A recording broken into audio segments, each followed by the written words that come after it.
بسم الله الرحمن الرحيم نحمده ونصلي ونسلم على رسولنا الكريم أما بعد قال الله تبارك وتعالى ما آتاكم الرسول فخذوه وما نهاكم عنه فانتهوا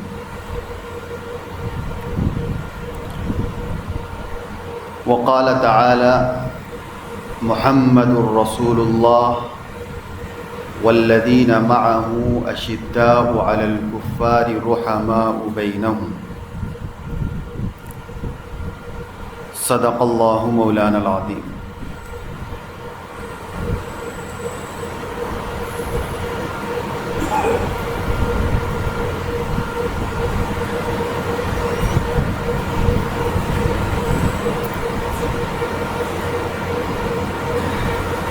اللہ تعالیٰ نے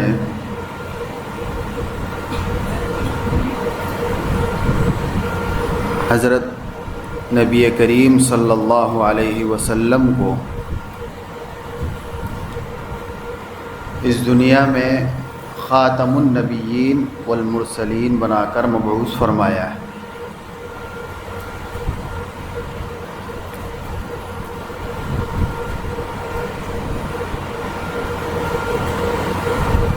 اور ختم نبوت کا جو اعزاز حضور نبی کریم صلی اللہ علیہ وسلم کو دیا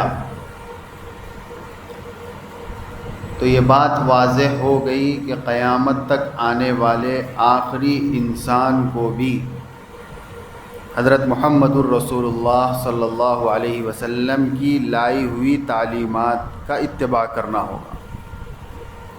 کامیابی اور کامرانی وہ محمد الرسول اللہ کے اتباع میں ہی چھپی ہوئی ہوگی. اس کے علاوہ کوئی اور راستہ اختیار کرے گا تو وہ ناقابل قبول ہوگا. اور اس کا اعلان بھی قرآن نے واضح طور پر فرمایا ان الدین عند اللہ الاسلام. دین جو معتبر ہے اللہ کے نزدیک وہ دین اسلام. دین اسلام یعنی وہ دین جس کو لے کر تمام انبیاء تشریف لائے. حضرت آدم سے لے کر حضرت محمد الرسول اللہ صلی اللہ علیہ وسلم تک جتنے انبیاء لوگوں کے پاس مبعوث کیے گئے ہیں سب نے ایک ہی دین کی دعوت دی اور وہ دین اسلام تھا. یعنی ایک اللہ کے ہو جاؤ، اس کی عبادت کرو، اس کو اپنا خالق مالک اور رازق تسلیم کرو، اور یہ کہ میں اس کی طرف سے نبی بنا کر بھیجا گیا ہوں اس بات کو تسلیم کرو. اور جب تسلیم کرو تو پھر اس کی طرف سے میں زندگی گزارنے کا جو دستور تمہیں بتاؤں گا اس کے مطابق زندگی گزارنے کی کوشش کرو. یہی دین سب انبیاء لے کر آئے. اور ہمارے اور آپ کے آقا سیدنا حضرت محمد الرسول اللہ صلی اللہ علیہ وسلم جو دین لے کر آئے ہیں وہ بھی یہی دین ہے. شریعتیں مختلف ہوئی ہیں، اس دین کو اپنانے کے طریقے الگ الگ ہوئے ہیں. حضرت محمد الرسول اللہ صلی اللہ علیہ وسلم کو جو شریعت دی گئی وہ ایک کامل اور مکمل، یعنی اللہ کو ماننے، تسلیم کرنے اور اس تک پہنچنے کا جو سب سے فائنل طریقہ ہو سکتا تھا وہ حضرت نبی کریم صلی اللہ علیہ وسلم کو دے کر مبعوث کیا گیا. اس میں ساری آسانیاں کر دی گئی کہ تم کیسے بہت سہولت کے ساتھ اپنے رب تک پہنچ سکتے ہو. اور وہ دعوت، وہ پیغام آپ صلی اللہ علیہ وسلم نے امت تک پہنچایا. اور آپ کو چونکہ خاتم النبیین والمرسلین بنایا گیا تھا تو آپ کی دعوت کو قیامت تک باقی رکھنا بھی تھا. اور ظاہر سی بات ہے باقی اسی وقت رہ سکتا ہے جب کہ یا تو آپ صلی اللہ علیہ وسلم قیامت تک موجود رہیں امت کے درمیان، یا اگر وہ صورت نہیں تو آپ کی لائی ہوئی تعلیمات موجود رہیں تاکہ آپ کی ختم نبوت وہ قیامت تک قائم رہے۔ آپ کی لائی ہوئی تعلیمات باقی رہے گی تبھی تو لوگ اس کو اپنا کر آپ کو نبی تسلیم کریں گے اور آپ کی شریعت کے مطابق زندگی گزار کر اپنے آپ کو کامیاب انسان بنانے کی کوشش کریں گے۔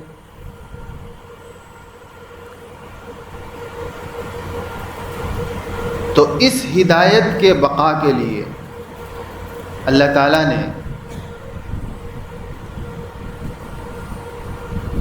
امت محمدیہ پر یہ اعزاز فرمایا کہ اللہ نے ہمارے نبی حضرت محمد الرسول اللہ کو بھی اس امت کی طرف مبعوث فرمایا، اور نبی کی ختم نبوت کی وساطت سے پوری امت کو بھی امت کی طرف مبعوث فرمایا۔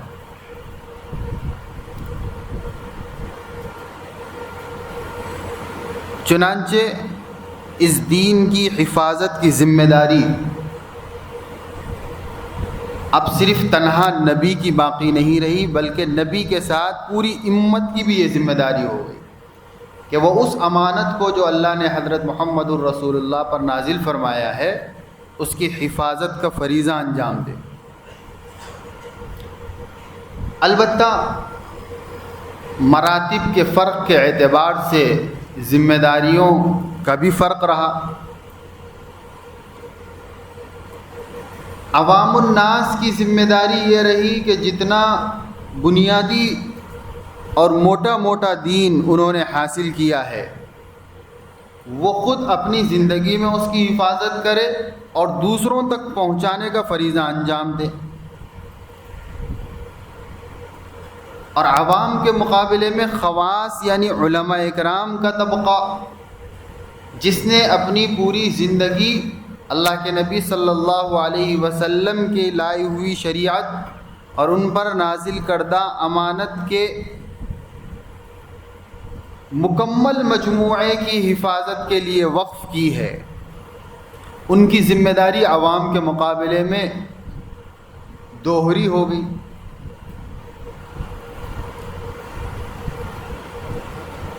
کہ وہ پورے دین کو اور اس پورے خاکے کو جو محمد الرسول اللہ صلی اللہ علیہ وسلم اپنے پروردگار کی طرف سے لے کر آئے تھے اور امت کے سامنے پیش کیا تھا، اس کو محفوظ بھی کریں اور اس کو اگلوں تک پہنچانے کا فریضہ بھی انجام دیں، تاکہ قیامت تک نبی کریم صلی اللہ علیہ وسلم کی لائی ہوئی یہ امانت جوں کی توں برقرار رہے، اس میں کسی قسم کی کمی بیشی کے بغیر۔ تو امت بہرحال 1450 سال سے ان کاموں کو کرتے ہوئے آ رہی ہے، لیکن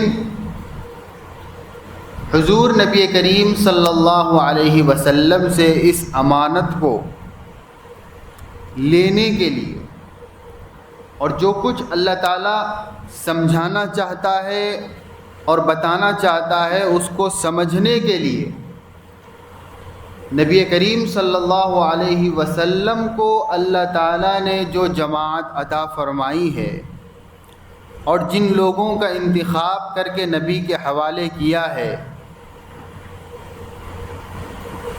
وہ جماعت کائنات میں انبیاء کے بعد سب سے باعزت، باعظمت اور بلند مقام جماعت، اسی جماعت کو ہم جماعت صحابہ کہتے ہیں۔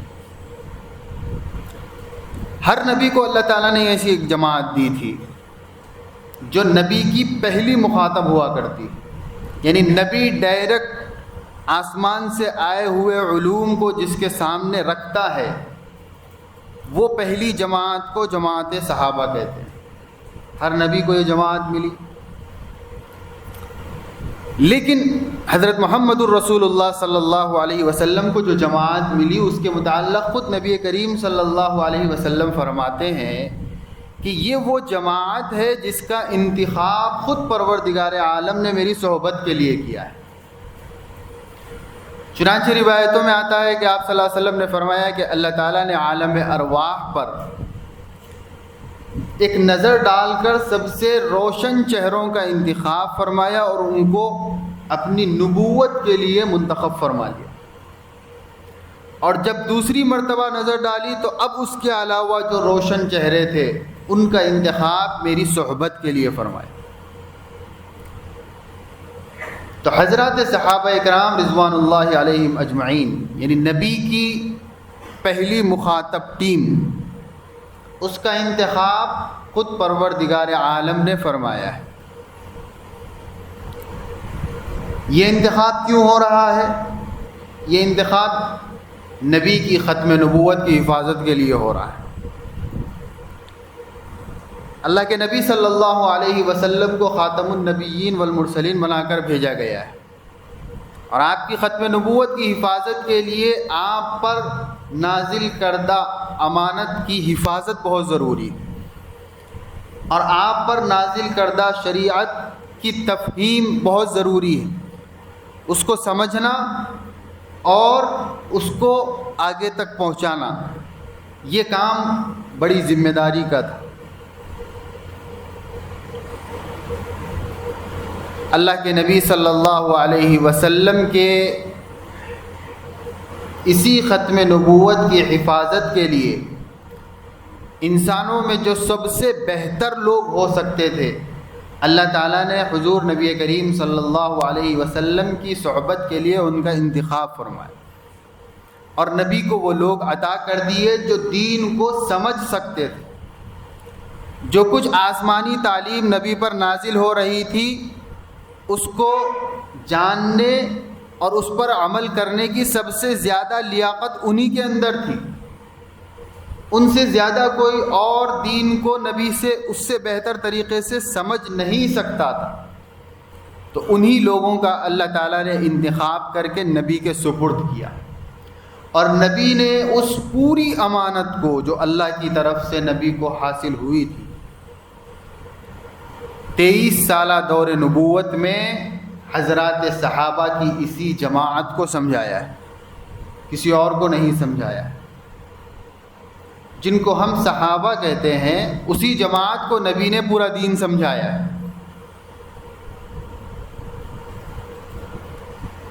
اور صرف سمجھایا نہیں ہے بلکہ سمجھانے کے بعد حجۃ الوداع کے موقع پر عہد بھی لیا ہے کہ جو امانت اللہ کی طرف سے مجھے ملی تھی وہ پوری دیانت کے ساتھ آپ لوگوں تک میں نے پہنچائی کہ نہیں پہنچائی؟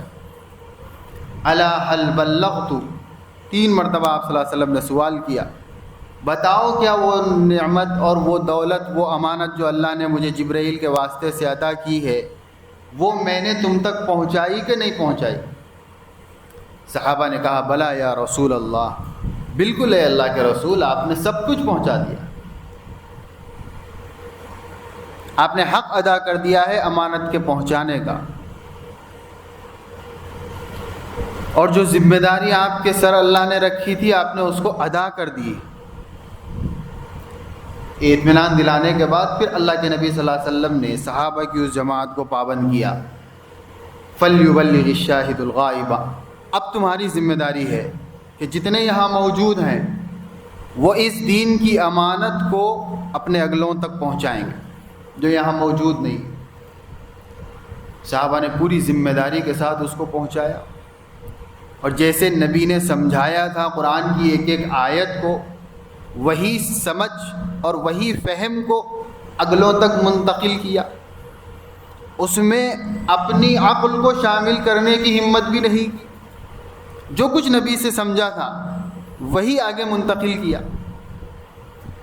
اب صحابہ کی جماعت کے بعد جتنے لوگ اس امانت کو آگے منتقل کرتے رہے وہ صحابہ کی تفہیم تشریح کے واسطے سے آگے بڑھاتے رہے، اور یہ طے کر دیا گیا کہ کہ اب دین کو جو سمجھا جائے گا، قرآن کو جو سمجھا جائے گا، وہ حضرات صحابہ اکرام رضوان اللہ علیہم اجمعین کی سمجھ میں پرکھ کر سمجھا جائے۔ کوئی عام انسان قرآن لے کر بیٹھ جائے اور ایک آیت تلاوت کر لے اور یہ کہنے لگے کہ میں قرآن کی اس آیت سے یہ مطلب سمجھتا ہوں، تو چاہے وہ کتنا بڑا علامہ فہامہ ہو، اگر اس کا مطلب صحابہ کے بتائے ہوئے مطلب کے مطابق ہے تو قابل قبول ہوگا۔ اگر اس کا بتایا ہوا مطلب، چاہے وہ کتنا اچھا مطلب بیان نہ کر رہا ہو، صحابہ کے بتائے ہوئے قرآن و سنت کی تشریح کے خلاف ہے، تو اس مطلب کی کوئی اہمیت نہیں ہوگی، اس کا کوئی اعتبار نہیں ہوگا۔ وجہ کیا ہے؟ وجہ یہی ہے کہ یہ دین ایک امانت ہے جو اللہ کی طرف سے نبی کے سینے پر نازل ہوا ہے، اور نبی نے اس امانت کو صحابہ کے سینوں میں منتقل کیا ہے، اور صحابہ کو پابند کیا ہے کہ جتنا میں نے منتقل کیا ہے، جیسے منتقل کیا ہے، جس تفصیل اور تشریح کے ساتھ منتقل کیا ہے، ان سب چیزوں کی رعایت کے ساتھ آگے منتقل کرنا ہے، اپنی طرف سے اس میں کسی قسم کے کوئی اضافے نہیں کرنا ہے۔ تو صحابہ نے اس امانت کو ویسے ہی منتقل کیا، تابعین تک، تابعین نے تبع تابعین تک منتقل کیا، اسی طرح سلسلے وار یہ امانت سینہ بسینہ آج 1450 سال کے بعد بھی ہم تک منتقل ہوئی ہے، تو ہم مومن ہیں، اور دین کی صحیح تعلیمات اور تشریحات ہمارے سامنے موجود ہیں، اور یہی سلسلہ چلتا رہے گا قیامت کے قائم ہونے تک، اور قیامت سے پہلے پیدا ہونے والے آخری انسان کے سامنے بھی نبی کی بیان کردہ دین کی یہ تشریحات پوری دیانت و امانت کے ساتھ ویسے ہی جیسے نبی نے سمجھایا تھا پیش ہوں گی۔ اس طرح نبی کریم صلی اللہ علیہ وسلم کی ختم نبوت پورے عالم کے لیے قیامت کے قائم ہونے تک تام اور مکمل ہوگی۔ اس ختم نبوت کے تام اور مکمل ہونے کی جو سب سے پہلی بنیاد ہے، وہ حضرات صحابہ اکرام رضوان اللہ علیہم اجمعین کی جماعت۔ چنانچہ اگر آپ دین کی تشریح و تفسیر اور توضیح میں صحابہ کی پاکیزہ جماعت کو اگر بازو کر دیں تو پھر دین کا کوئی اعتبار ہی نہیں، دین کا کوئی اعتبار ہی نہیں، اس لیے کہ دین کو سب سے پہلے نبی سے صحابہ ہی نے سمجھا ہے، اس کے علاوہ کسی نے نہیں سمجھا ہے۔ اگر صحابہ کو درمیان سے ہٹا دیا جائے تو پھر نبی تک پہنچنا ہی ناممکن ہے، نبی کی نبوت کو تسلیم کرنا ہی ناممکن ہے، اور جب تک نبی تک ہم پہنچیں گے نہیں، اللہ تک پہنچنا ناممکن ہے، کیونکہ اللہ تعالیٰ نے فرمایا قرآن میں قُلْ إِن كُنتُمْ تُحِبُّونَ اللَّهَ فَاتَّبِعُونِي يُحْبِبْكُمُ اللَّهُ۔ اے نبی آپ لوگوں سے کہہ دیجئے جو اللہ سے محبت کا، ان پر ایمان لانے کا، ان کے ہونے کا دعویٰ کرتے ہیں، کہہ دیجئے کہ ان سب کی دلیل اتباع ہے نبی، اللہ کے ہونے کے دعوے کی دلیل نبی کی اتباع ہے۔ فَاتَّبِعُونِي، تم میری اتباع کرو، نبی کی اتباع کرو، تو یحببکم اللہ، نتیجتاً اللہ تعالیٰ تمہیں قبول کرے گا اپنی محبت کے لیے، اپنی رضا کے لیے، اپنی جنت کے لیے، اپنی نعمتوں کی عطا کے لیے۔ تو جس طرح بغیر نبی کے واسطے سے ہم اللہ تک نہیں پہنچ سکتے، اسی طرح بغیر صحابہ کے واسطے سے ہم رسول اللہ تک نہیں پہنچ سکتے۔ اسی لیے حضرات صحابہ اکرام رضوان اللہ علیہم اجمعین یہ ہمارے دین کی بنیاد اور اساس ہے۔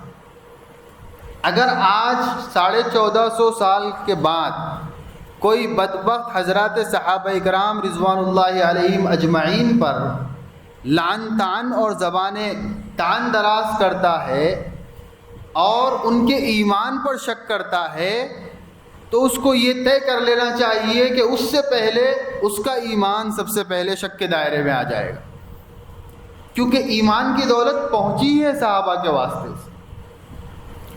اگر ایک صحابی کے ایمان پر بھی شک ہو گیا تو سب سے پہلے ہمیں اپنے ایمان کی خبر لینا پڑے گا، کیونکہ ہمارا ایمان خطرے میں آ گیا۔ کیوں؟ بنیاد وہی ہے کہ صحابہ کے بعد کے ادوار کے جتنے لوگ ہیں سب کے ایمان کی بنیاد، اساس، معیار وہ صحابہ کی جماعت ہے۔ صحابہ کو ہٹا دیں گے تو ہمارا ایمان ہی ختم ہو جائے، اس کے بعد ہم کچھ بھی کر لیں کسی بھی چیز کا کوئی اعتبار اللہ کے پاس نہیں۔ تو اس بات کو ہمیں سمجھنے کی ضرورت ہے کہ صحابہ وہ ہمارے اپنے ایمان کی حجت ہے۔ خدا نہ خواستہ حضرات صحابہ کے ایمان پر شک کر کے ہم اپنے ایمان کو خطرے میں نہ ڈالیں۔ اور کیوں حجت ہے؟ تو اس کے لیے سارا قرآن بھرا پڑا ہے۔ نبی کریم صلی اللہ علیہ وسلم کی احادیث مبارکہ کی ایک بڑی تعداد ہے جو ان باتوں کو واضح کر رہی ہے کہ امت مسلمہ کے ایمان کی حجت اور امان وہ صحابہ، کیونکہ صحابہ کے ایمان کی ضمانت وہ نبی، اور نبی کے ایمان اور حق پر ہونے کی ضمانت خود پروردگار عالم۔ تو جو صحابہ کے ایمان پر شک کرے گا وہ گویا نبی کے امان اور زمان پر شک کر رہا ہے۔ یعنی نبی نے اس جماعت کی جو ذمہ داری لی تھی اور جو امانت داری کی ضمانت لی تھی کہ یہ جماعت غلط نہیں ہو سکتی، اس پر شک کر رہا ہے، تو اس کا شک نبی پر، اور جس نے نبی پر شک کیا اس نے گویا کہ اللہ پر شک کیا کہ اللہ نے صحیح نبی کا انتخاب نہیں کیا، کہ اس نے صحیح جماعت کا انتخاب نہیں کیا۔ تو یہ کنیکشن ڈائریکٹ کفر تک پہنچتا ہے۔ تو صحابہ کی عزت اور عظمت سے چھیڑ خانی کرنا اپنے ایمان کے تار کو چھیڑنا ہے اور کفر و شرک کے دائرے میں قدم رکھنا ہے، کیونکہ ان پر انگلی اٹھاتے ہی وہ انگلی نبی اور نبی کے واسطے سے اللہ تک پہنچ جاتی ہے، اور جس کو اللہ پر ہی یقین نہ ہو تو اس کے ایمان کا کوئی اعتبار ہی نہیں ہوگا۔ تو اس لیے یہ بات کوئی معمولی نہیں ہے کہ ہم حضرات صحابہ اکرام رضوان اللہ علیہ مجمعین کی پاکیزہ جماعت کے بارے میں جو چاہے اپنی زبانوں سے کہتے پھریں۔ یہ کفر و ایمان کا مسئلہ ہے، یہ ہدایت اور ضلالت کا مسئلہ ہے، یہ نور اور تاریکی کا مسئلہ ہے۔ اس مسئلے میں سوچ سمجھ کر ہی قدم اٹھانا چاہیے، چونکہ مہینہ محرم کا چل رہا ہے تو غیر ضروری اس طرح کے عنوانات عوام الناس کے درمیان گشت کرتے رہتے ہیں، اور حضرات صحابہ اکرام سے دشمنی تو اصل وہ رافضیت کو ہے، شیعیت کو ہے۔ ان کی دشمنی میں وہ اپنا کام تو کر رہے ہیں مسلسل، ان سے ہمیں اس اعتبار سے کوئی شکایت نہیں کہ وہ اپنے مشن کو آگے بڑھانے میں بہت کوشاں ہیں، غفلت سے کام نہیں لیتے ہیں۔ ہمیں شکایت اپنے سنی بھائیوں سے ہے کہ آپ نے اپنے مذہب کو سمجھنے کی کتنی ذمہ داری پوری۔ آپ کو صحابہ کے بارے میں کیا معلوم ہے؟ آپ کو نبی کے بارے میں کیا معلوم ہے؟ آپ کو حضرات حسنین کی سیرت کتنی معلوم ہے؟ انہوں نے تو حضرات حسنین کی اتنی سیرت بیان کی جتنا ان پر ظلم ہوا ہے۔ ابتدائی 6-7 سال کی سیرت بیان کی جاتی ہے جس میں نبی کریم صلی اللہ علیہ وسلم کے ساتھ حضرات حسنین کے لاڑ پیار کے تذکرے، اور آخری شہادت کا تذکرہ ہوتا ہے۔ یقیناً وہ ہم سب کے لیے انتہائی ناقابل قبول تذکرہ ہے، لیکن بہرحال تذکرہ اتنا ہی ہوتا ہے۔ اس کے علاوہ حضرت حسین نے ایک لمبی عمر گزاری ہے، ان تذکروں کو چھوڑ دے تو 50 سالہ تقریباً حضرت حسین کی عمر کی وہ مدت جو انہوں نے سیدنا حضرت ابو بکر کے ساتھ گزاری ہے، حضرت عمر کے ساتھ گزاری ہے، یعنی ان کی خلافت میں، سیدنا حضرت عثمان غنی کی خلافت میں گزاری ہے، سیدنا حضرت علی کرم اللہ وجہہ کی خلافت میں گزاری ہے، اور پھر خود سیدنا حضرت امیر معاویہ رضی اللہ عنہ کے زمانے میں گزاری ہے۔ کیا ہم سنیوں کو اس 50 سالہ حضرت حسین کی زندگی کے واقعات کا کوئی علم ہے کہ ان کا تعلق کیسے تھا حضرات خلفائے راشدین کے ساتھ؟ ان کے اور حضرت امیر معاویہ کے کیا مراسم تھے، اور دیگر صحابہ کرام کے ساتھ سیدنا حضرت حسین رضی اللہ عنہ کا کیا کردار تھا؟ تو حسینیت صرف 2-3 سال کی زندگی کا نام نہیں ہے، 57-58 سال کی پوری زندگی وہ حسینیت کا سبق دیتی۔ پوری زندگی کو پڑھنے کی ضرورت ہے، اور پوری زندگی میں حضرت حسین کا جو کردار تھا وہ سمجھنے اور وہ اختیار کرنے کی ضرورت ہے۔ تو وہ تو ہم نے پڑھا ہی نہیں۔ اب جس کے نتیجے میں ابتدائی حصہ اور انتہائی حصے کی بنیاد پر اگر شیعیت اور رفضیت طرح طرح کے الزامات لگاتی ہے، تو اہل سنت بھی یہ سمجھتے ہیں کہ شاید حقیقت اتنی ہی ہے، اس کے علاوہ کچھ بھی نہیں، اور ہاں میں ہاں ملا دیتے ہیں۔ حالانکہ صحابہ کے بارے میں کسی غلط خیال، شخص کے خیال میں خیال ملانا بھی ایمان کو خطرے میں ڈالنا ہے۔ من تشبہ بقوم فہو من، نبی نے فرمایا جو جس قوم کی مشابہت اختیار کرے گا وہ اس قوم میں شمار کیا جائے گا، اور قیامت میں انہی کے ساتھ اٹھایا بھی جائے گا۔ تو اب محرم کے اس موقع پر ایک قوم اپنا مشن آگے بڑھا رہی ہے، تو اس کے مقابلے میں ہم کتنے پریپیئرڈ ہیں، اپنے آپ کو کتنا تیار کیے ہوئے ہیں ان کا جواب دینے کے لیے اور صحابہ کا دفاع کرنے کے لیے۔ وہ صحابہ جو اگر نہ ہو تو ہمارا ایمان ہی نہیں، ان کی اگر قربانیاں نہ ہو تو دین آج 1450 سال کے بعد اس کفرستان تک پہنچے یا نہ پہنچے، اس کا ہم تصور بھی نہیں کر سکتے۔ یعنی جس کے نتیجے اور طفیل میں آج ہم مومن ہیں، ان پر اگر کیچڑ اچھالا جائے تو سنیوں کے پاس اتنا مواد بھی نہیں ہے کہ وہ حضرات صحابہ کا دفاع کر سکے۔ تو کمزوری ان کی نہیں ہے، کمزوری ہماری اپنی ہے، اور یہ کمزوری صرف زبانی جمع خرچ، چوراہوں کی گفتگو، سوشل میڈیا کی گفتگو اور آپسی بیٹھکوں کی گفتگو سے ختم نہیں ہوگی۔ اس کمزوری کے لیے زندگی کا ایک مقصد بنانا پڑتا ہے، اور ایک مشن اور گول بنا کر کام کرنا پڑتا ہے۔ اس کے لیے تھوڑی محنت چاہیے، اس کے لیے غفلت کو دور کرنا پڑے گا، لاپرواہی اور کسل مندی سے چھٹکارا پانا پڑے گا۔ ہماری بدقسمتی یہ ہے کہ ہم یہ سب چیزیں چھوڑنا نہیں چاہتے۔ آبائی اور موروثی طور پر مسلمان ہیں، باپ دادا مسلمان تھے، ہم بھی مسلمان ہیں، ہم کو تو اعمال اسلام کے احکام کا ہی علم نہیں ہے، عقائد تو دور کی بات۔ نماز کیسے پڑھی جاتی ہے اس کا ہی ہم کو علم نہیں ہے۔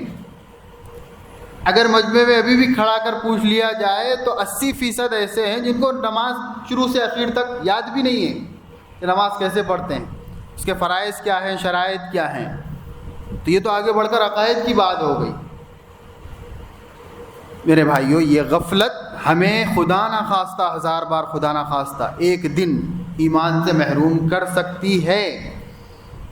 اعمال کی کمزوری اللہ معاف کرے گا، عقیدے میں اگر کمزور ہو جائے، خدا نہ خواستہ غلطی ہو جائے گی تو وہاں تو کوئی معافی نہیں ہے۔ اس لیے اپنے عقیدوں کو درست کرنے کی فکر شروع کر دیجیے، اپنے نسلوں کے عقائد کو درست کرنے کی فکر شروع کر دیجیے۔ حضرات صحابہ اکرام رضوان اللہ علیہم اجمعین کے بارے میں بتائیے، سمجھائیے کہ وہ کیسی پاکیزہ جماعت، ان سے غلطیاں ہوئی کیونکہ وہ انسان ہیں۔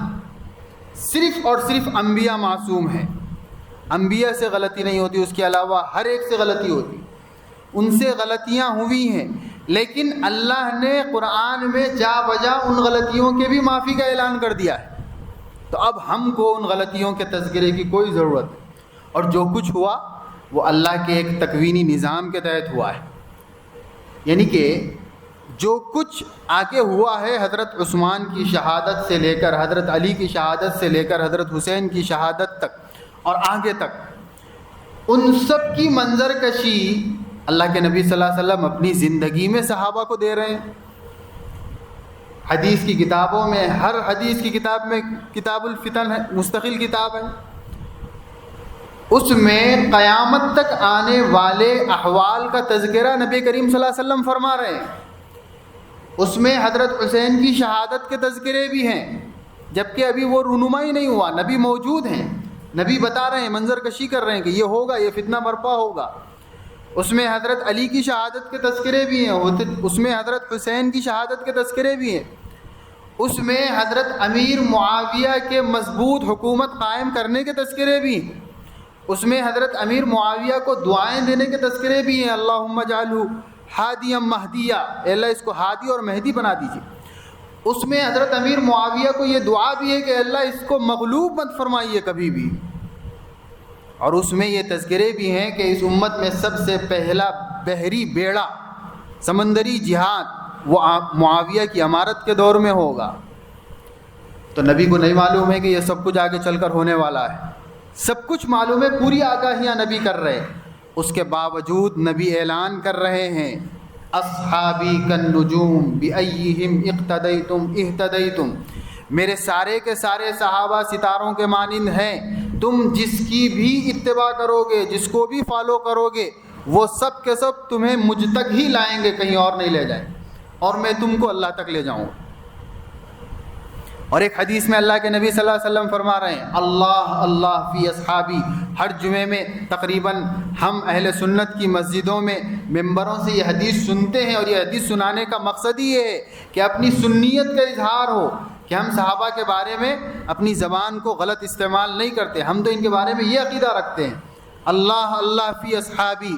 اللہ کے نبی فرما رہے ہیں کہ میرے اصحاب کے بارے میں اللہ سے ڈرو، لا تتخذوہم غرضا من بعدی، میرے بعد اپنے دنیاوی منافع اور اغراض مخصوصہ کے حصول کے لیے میرے صحابہ کا استعمال مت کرو۔ کوئی کسی صحابی کو استعمال کر رہا ہے اپنے مقصد کے لیے، اپنے مشن کے حق کو حاصل کرنے کے لیے، کوئی کسی صحابی کو استعمال کر رہا ہے اپنے مقصد کے لیے، نبی نے فرمایا مجموعے کو استعمال کرو، پورے صحابہ کی جماعت کو استعمال کرو اور ان کو اسوہ بناؤ، کسی مخصوص کو پکڑ کر دوسرے کی تنقیص نہ کرو۔ نبی اس کی تعلیم دے رہے اللہ اللہ فی اصحابی لا تتخذوہم غرضا من بعدی، کیوں؟ فمن احبہم فبحبی احبہم، اس لیے کہ ان سے جو محبت کرتا ہے وہ مجھ سے محبت کی وجہ سے ان سے محبت کرتا ہے، اور اتنا ہی نہیں ومن ابغضہم فببغضی ابغضہم، اور جو ان سے بغض رکھتا ہے تو دراصل اس کو مجھ سے بغض ہے، اس لیے ان سے بغض رکھتا ہے۔ کیوں؟ یہ وجہ کیوں بتائی نبی نے؟ اس لیے کہ صحابہ کی جماعت وہ نبی کی تربیت یافتہ جماعت ہے، براہ راست نبی کریم صلی اللہ علیہ وسلم نے اس جماعت کی تربیت کی ہے۔ ایک صحابی کے بھی اوپر اگر ہم انگلی اٹھا رہے ہیں اور یہ کہہ رہے ہیں کہ فلاں میں فلاں چیز کی کمی ہے، تو اس صحابی میں نہیں بلکہ نبی کی تربیت پر ہم انگلی اٹھا رہے ہیں کہ نبی نے تربیت میں کمی رکھی، اسی لیے نبی فرما رہے ہیں ان سے بغض دراصل مجھ سے بغض کی علامت۔ تو جتنے ملعونین وہ صحابہ کی پاکیزہ جماعت پر انگلیاں اٹھاتے ہیں، ان کو اصل بغض تو نبی کی پاکیزہ ہستی سے ہے، اور یہ بغض شروع ہوا ہے اس سے بھی پہلے سے کہ اللہ تعالیٰ انبیاء کرام کو ایک مخصوص خاندان میں بیچتا چلا جا رہا تھا، اور آخری نبی بھی اسی خاندان میں مبعوث ہوں گے، یہ خوش فہمی اس خاندان کو ہو گئی تھی، لیکن آخری نبی کو اللہ نے دوسرے خاندان میں پیدا کر دیا، تو عداوت دشمنی محض اسی ضد کی بنیاد پر کہ آخری نبی کی بعثت کے لیے ہمارے خاندان کو کیوں ریجیکٹ کیا گیا، تو یہ نسلی تعصب اور اسی ضد اور ہٹ درمی کی بنیاد پر جو دشمنی شروع ہوئی تھی، وہی دشمنی آگے بڑھ کر صحابہ اکرام کی دشمنی میں تبدیل ہوئی. کوئی فرق دونوں دشمنیوں میں نہیں ہے. یہودیوں کی جو دشمنی نبی سے ہوئی تھی، حالانکہ سب اچھی طرح جانتے تھے کہ یہی آخری نبی ہے، اور ان کو مانے بغیر کام بننے والا بھی نہیں، یہ بھی جانتے اور سمجھتے تھے، کیونکہ آسمانی علوم ان کے پاس پہلے سے موجود تھے. لیکن اس کے باوجود ضد اور ہٹ درمی کی بنیاد پر نبی کی مخالفت کی ہے، ایمان نہیں لایا ہے. آج تک کر رہے ہیں، قیامت تک کرتے رہیں گے، اور اس کا نقصان انہی کو ہوتا رہے گا. وہی فکر اور وہی سوچ چلتی رہی نبی کے زمانے میں. کسی طریقے سے اس کو ختم کر دیا جائے، اس دعوت کو، اس مشن کو، اس دین کو. کیونکہ مسئلہ صرف اتنا ہی تھا کہ نبی ہمارے خاندان میں نہیں آئے، اس لیے ختم کر دیا جائے. ورنہ تو منتظر تھے آخری نبی کے آنے کے، تاکہ ان کے ساتھ مل کر ان کے پیغام کو عام کرے دنیا میں. تو عداوت دشمنی کی وجہ سے مخالفت کی. نبی کے زمانے میں کچھ کر نہیں سکتے تھے، کچھ کیا نہیں. اس کے بعد سیدنا حضرت ابوبکر صدیق رضی اللہ عنہ کا زمانہ آیا. کوششیں بہت کی، لیکن حضرت ابوبکر صدیق نے سب کو جہاں سے پنپنے اور اٹھنے کی کوشش کی تھی وہیں دبا دیا. پھر سیدنا عمر فاروق کا دور آیا، تو ظاہر سی بات ہے اس دور میں کسی کو ہمت ہی نہیں تھی، کیونکہ وہاں تو شیطان بھی ہمت نہیں کرتا تھا. تو شیطان کے چیلے کہاں سے ہمت کر پائیں گے. فتنوں کے لیے سد باب تھا حضرت عمر فاروق کا زمانہ. حضرت عمر فاروق کا وصال ہوا، اور اللہ کے نبی نے یہ پیشین گوئی بھی دے دی تھی کہ عمر کی حیات تک امت میں کوئی اختلاف نہیں ہوگا. عمر کی زندگی وہ سارے فتنوں کے لیے ایک رکاوٹ بنی رہے گی. اور یہ دروازہ جب ٹوٹے گا، جو باڑ عمر نے لگا رکھی ہے وہ جب ٹوٹے گی، تو پھر ایک ساتھ فتنے شروع ہوں گے جو بڑی تیزی سے منتظر ہے امت مسلمہ کو بکھیرنے کے لیے اور اس مشن کو دنیا سے مٹانے کے لیے. تو اس کا آغاز وہیں سے ہوا ہے، نبی کی نبوت کے اعلان سے، اور انتہا وہ صحابہ کی دشمنی پر ہوتی ہے. تو حضرت عمر کی وفات ہوئی. حضرت عثمان کے ابتدائی سال اچھے چلے. اس کے بعد جو فتنے شروع ہوئے تاریخ ہمارے سامنے ہے. پھر حضرت عثمان کی شہادت سے سلسلہ چل پڑا فتنوں کا. ان سب کے پیچھے وہی سوچ اور فکر ہے جو نبی کی نبوت کے اعلان کے وقت مخالفت کی تھی. وہی یہودی فکر اور سوچ حضرات صحابہ کی دشمنی کے پیچھے بھی وہی کار فرما ہے. اور یہ جو رفضیت کی بنیاد ہے، اس کی بنیاد بھی تاریخ اگر ہم پڑھیں گے تو پتہ چلے گا کہ اس کے پیچھے یہودیت ہی. تو دونوں میں تانے بانے کا تعلق ہے، ایک دوسرے سے ملے ہوئے ہیں، جڑے ہوئے ہیں. اور جو اب موجودہ دنیا کا منظرنامہ ہے، اس منظرنامے میں بھی ہم تھوڑا سا عقل مندی کے ساتھ غور کریں تو یہ دونوں مل جل کر ہی امت مسلمہ اور اہل سنت والجماعت کو بکھیرنے کی اور ان کو ختم کرنے کی اور دنیا سے ان کو مٹانے کی جو ان کی عالمی سازش ہے، اسی سازش کے ساتھ یکساں کام کر رہے ہیں.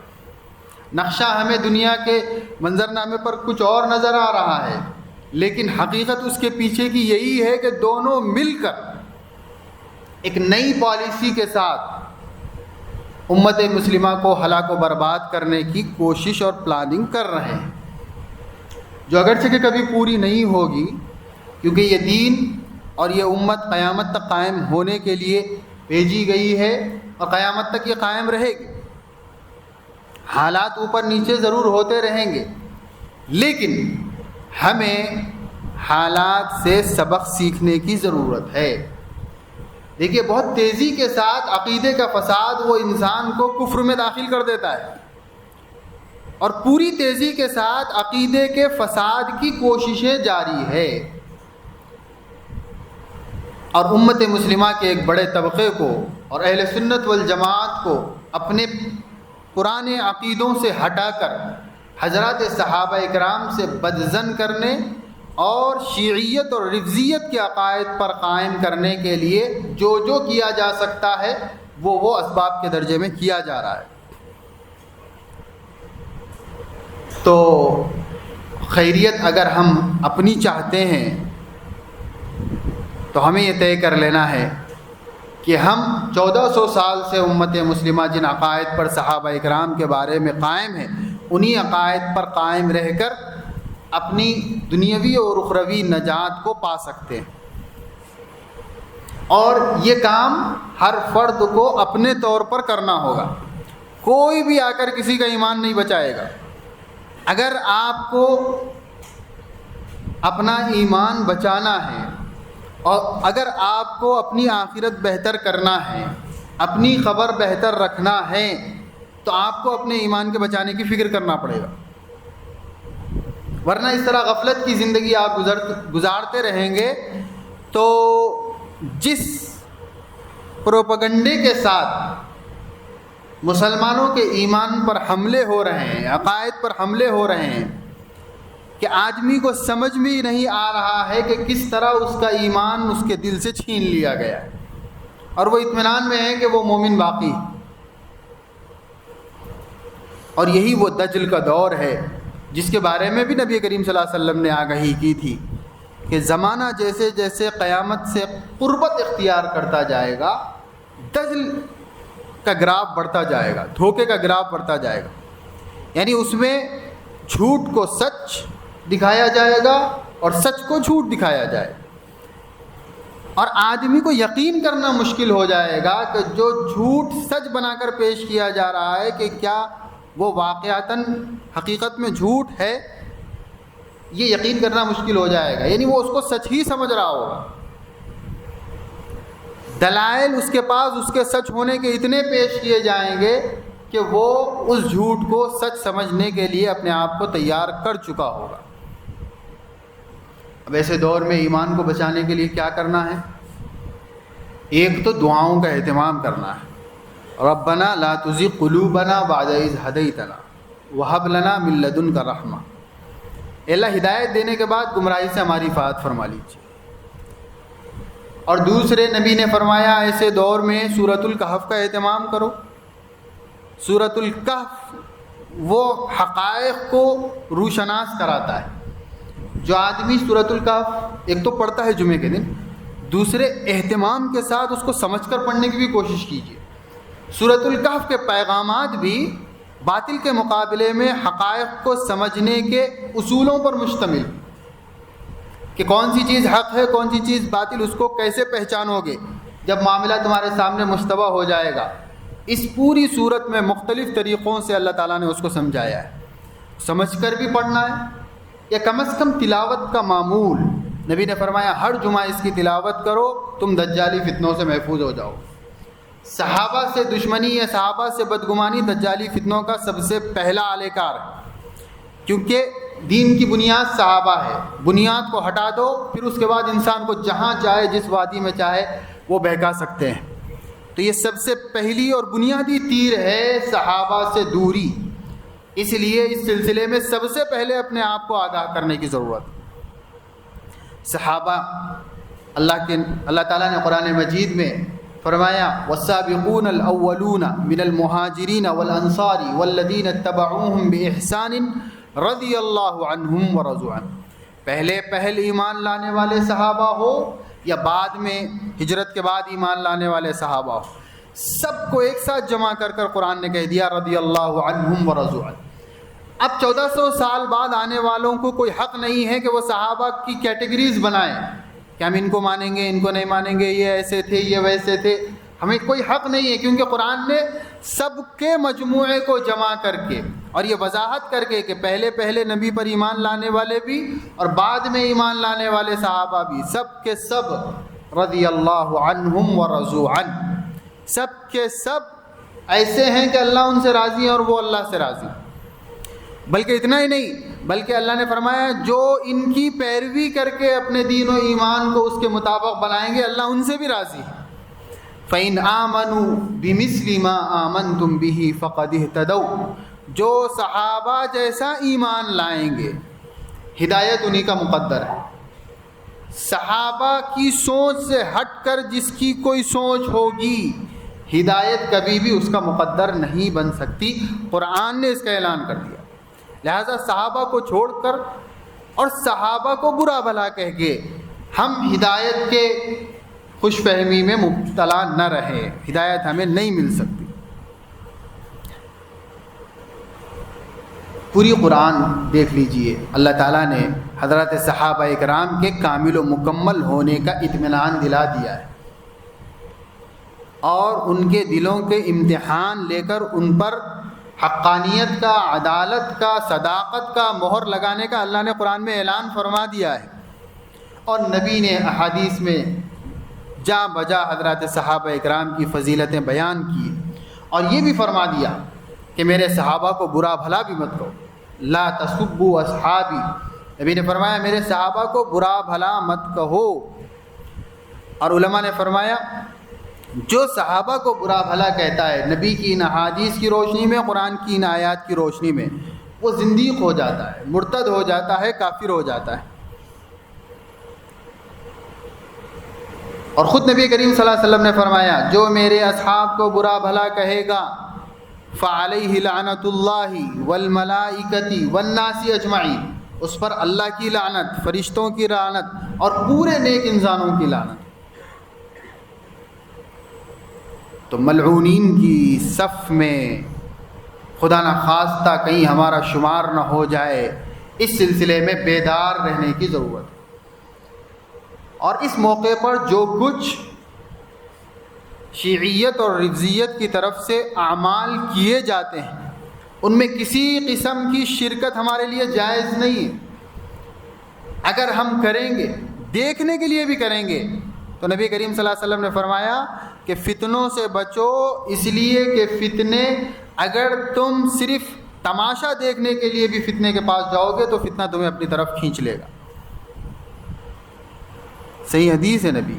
تو تماشا دیکھنے کے لیے بھی فتنوں کے پاس، اگر آپ اپنے ایمان پر یقین رکھتے ہیں کہ جو میں جن عقیدوں کو میں مانتا ہوں وہ سچے ہیں، تو تماشا دیکھنے کے لیے بھی آپ فتنوں کی طرف نہ جائیں، ورنہ فتنہ آپ کو اپنی طرف گھسیٹے گا اور ایمان کو خطرے میں لائے گا۔ تو مختصراً یہی ہے کہ ماہ محرم الحرام میں حضرات صحابہ اکرام رضوان اللہ علیہم اجمعین کے حوالے سے طرح طرح کی باتیں، طرح طرح کے لوگ جن کے علم کا بھی کوئی اعتبار نہیں، سطحی معلومات رکھنے والے بڑی بڑی باتیں کرتے ہیں، اپنی زبانیں طعن دراز کرتے ہیں۔ اور جیسا کہ میں کہہ رہا ہوں کہ جو شیعیت اور رفضیت ہے اس کے پاس علم بھی بہت ہے، اور وہ یہ بات اچھی طریقے سے جانتا ہے کہ یہ پاکیزہ جماعت ہے، یہ جماعت پوری کی پوری سچی ہے، اس کے بغیر دین کو سمجھنا ناممکن ہے، یہ جانتے ہیں اچھی طریقے سے، لیکن جانتے بوجھتے اپنے مشن کے مطابق وہ کام کر رہے ہیں صحابہ پر لعن طعن کرنے کا۔ لیکن اہل سنت غفلت کی وجہ سے، مطالعے کی کمی اور علم کی کمی کی وجہ سے اپنے عقیدے کو خراب کر رہے ہیں۔ تو وہ اس اعتبار سے کہ اپنے مشن کو پورا کرنے میں محنت کر رہے ہیں، بہت اچھے لوگ ہیں، اس اعتبار سے کہ اس کے نتیجے میں ان کا نتیجہ جو ہونے والا ہے وہ ہمیشہ ہمیشہ کی جہنم ہے۔ لیکن ہم اس اعتبار سے کہ حضرات صحابہ کے دفاع میں اپنے مشن میں کام کریں، بہت پیچھے، ہمیں دینی معلومات معلوم کرنے کی کوئی فکر بھی نہیں ہے اور کوئی شوق بھی نہیں ہے، کوئی ذوق بھی نہیں ہے۔ ہم صحابہ کے بارے میں سمجھنے کے لیے کوئی دلچسپی رکھنا بھی نہیں چاہتے، ہم نبی کی سیرت کو جاننے کے لیے وقت نکالنا بھی نہیں چاہتے، ہم دین کا علم حاصل کرنے کے لیے کوئی اپنے آپ کو فارغ کرنا بھی نہیں چاہتے۔ نہیں کرنا چاہتے تو پھر انتظار کیجئے اس گھڑی کا جب ہمارا ایمان ڈگمگا جائے۔ خدا نخواستہ ایمان کو بچانا ہے تو سب کچھ کرنا پڑے گا۔ اس کا آسان طریقہ یہی ہے کہ صحابہ کی زندگیوں کو پڑھیے۔ حیات الصحابہ اتنی اچھی کتاب لکھنے والوں نے لکھ دی، پڑھنے کے لیے بھی اگر ہمارے پاس وقت نہیں ہے تو پھر ہم بدقسمت ہیں۔ اور بھی صحابہ کی زندگیوں پر کتابیں لکھی، صحابہ کی زندگیوں کو اگر ہم پڑھیں گے تو دو فائدے، ایک تو ایمان مضبوط ہوگا اور دوسرے اعمال ایمان پر جمنے کے جذبات ان کی زندگیوں سے ہی ہم کو حاصل ہوں۔ اسی لیے اللہ نے اعلان فرمایا فَإِنْ آمَنُوا بِمِثْلِ مَا آمَنْتُمْ بِهِ، ان جیسا ایمان لاؤ گے تو ہدایت ملے گی۔ تو ان جیسا ایمان لانے کے لیے ان کا ایمان کیسا تھا سمجھنے کی ضرورت تو پڑے گی، تو اس کے لیے صحابہ کو پڑھنا پڑے گا، ان کے زندگی کے واقعات پڑھیے کہ ایمان کا کیسا معیار تھا، ان کا اعمال ان کے کیسے تھے۔ اور جب ہم وہ پڑھنے لگیں گے تو ضرور بھی ضرور دل میں جذبات انگڑائیاں لیں گے کہ ہم بھی اس جیسے بنیں۔ اور یہ تجربہ کر کے لوگوں نے، دیکھنے والوں نے دیکھ لیا ہے۔ جتنے گھروں میں صحابہ کی زندگیوں کا مطالعہ ہوتا ہے اور صحابہ کی زندگیوں کو پڑھا جاتا ہے، ان کے گھروں میں نمایاں تبدیلیاں رونما ہوئی اور ایمانی اور اسلامی جذبات جنم لیے ہیں دلوں میں۔ آج ہمارے جذبات سب ٹھنڈے ہیں، ہم نہ صحابہ کے لیے مر مٹنے کی آواز لگا سکتے ہیں، نہ نبی کے لیے، نہ دین کے لیے، نہ قرآن کے لیے، نہ سنت کے لیے۔ ہمارے ایمانی جذبات بالکل صفر ہیں۔ اس کے مقابلے میں ساری باطل قوتوں کے اپنے مشن کو پورا کرنے کے لیے جو جذبات ہیں وہ انتہا درجے تک کے ہیں، یعنی وہ اس کے لیے مر مٹنے کے لیے بھی تیار۔ ہمارے جذبات کیوں تھم گئے؟ اسی لیے تھم گئے کہ ہم نے صحابہ سے کنارہ کشی کر لی۔ ہمارے جذبات کب اٹھیں گے؟ حل وہی ہے، پھر صحابہ کو پڑھو، ان کی زندگیاں پڑھو، دور نبوت کو پڑھو، دور صحابہ کو پڑھو، وہ اسلامی اور ایمانی حمیت ہماری پھر جاگے اور پھر اپنے آپ کو تیار کر پائیں گے۔ خود صحابہ کی دفاع کرنے کے لیے بھی ہمیں صحابہ کو پڑھنا پڑے گا، جب تک ہمارے اندر وہ جذبات پیدا بھی نہیں ہوں۔ تو اس لیے یہ سبق اس ماحول سے جس میں صحابہ کے خلاف برا بھلا کہا جاتا ہے لے لیجئے کہ بھئی ہماری کمی یہ ہے کہ ہم نے صحابہ کو سمجھنے کی کوشش نہیں کی، تو کم از کم آپ یہ طے کر لیجئے کہ ہم صحابہ کی زندگیوں کو پڑھیں گے، ہم صحابہ کو سمجھنے کی کوشش کریں گے کہ وہ ہے کون، کیا کیا ہے انہوں نے دین کی خاطر، اور ان سے ہمیں کیا فائدہ ہوا ہے، یہ بھی سمجھ میں آئے گا جب ہم صحابہ کو پڑھیں۔ یعنی یہ سمجھ میں آئے گا کہ آج ہم مومن ہیں تو انہی کی بدولت ہے، یہ سمجھ میں آئے گا، تو پھر ہم ان کے لیے کچھ کرنے کی ہمت آگے کریں۔ اللہ تعالیٰ اپنے فضل و کرم سے ہمیں صحیح فہم عطا فرمائے، دین کی صحیح سمجھ عطا فرمائے، اور جو باطل فتنے امت مسلمہ کے ایمان پر ڈاکہ ڈالنے کے لیے ہر چہار جانب سے محنتیں اور کوششیں کر رہے، اس کے مقابلے میں اللہ تعالیٰ ہمیں اپنے ایمان کو بچانے کے لیے کچھ نہ کچھ ہمتیں کرنے کی توفیق عطا فرمائے۔ آمین۔ وآخر دعوانا ان الحمد للہ رب العالمین۔